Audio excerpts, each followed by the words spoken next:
តោះសួស្តីអ្នកទាំងអស់គ្នាអញ្ចឹងថ្ងៃនេះខ្ញុំនឹងមកប្រាប់ហេតុផលមួយចំនួនដែល HR គាត់ស្នើសុំ pay slip ពីបេក្ខជនហេតុផលទី1គឺ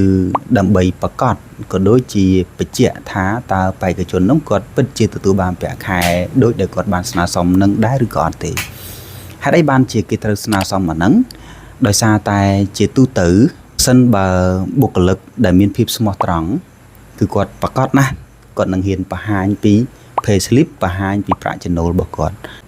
ការដែល HR ស្នើសុំទៅនេះក៏មិនមែនយកទៅចែកចាយដល់អ្នកទាំងឡាយទាំងពួងឬក៏ចែកចាយដល់ជនទី3ណាមួយទេ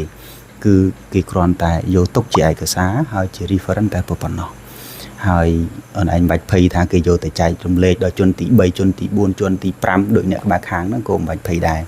គឺ HR គ្រាន់តែយកទៅរក្សាទុកព្រោះ HR គេមាន professionalism របស់គេដែរហ្នឹងហេតុផលទី1ហេតុផលទី2គឺ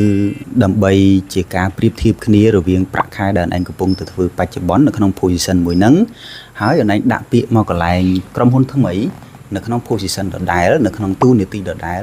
អញ្ចឹងគេដើម្បីប្រៀបធៀបទីផ្សារការងារតើ position មួយនេះពិតជាទទួលបានប៉ុណ្ណេះឬក៏គួរតែទទួលបានប៉ុណ្ណេះមែនឬក៏អត់ដើម្បីងាយស្រួលនៅក្នុង HR គេធ្វើ budget plan នៅក្នុងឆ្នាំក្រោយ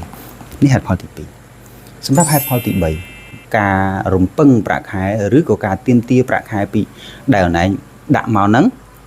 ហើយទាមទារលើសពីបាត់ចិត្តដែលក្រុមហ៊ុនកំពុងមានអញ្ចឹងប្រកាសណាស់ HR គាត់នឹងសំ pay slip ពីអូនដើម្បីអីគេគឺដើម្បីយកទៅចរចាជាមួយនឹងថ្នាក់ដឹកនាំរបស់ក្រុមហ៊ុនឲ្យឃើញថាសមត្ថភាពរបស់គាត់គឺនៅក្នុងក្រុមហ៊ុននោះគាត់បានប៉ុណ្ណេះអញ្ចឹងវាលើសបាត់ចិត្តកន្លែងយើងនេះគឺជាផុសតាំងមួយ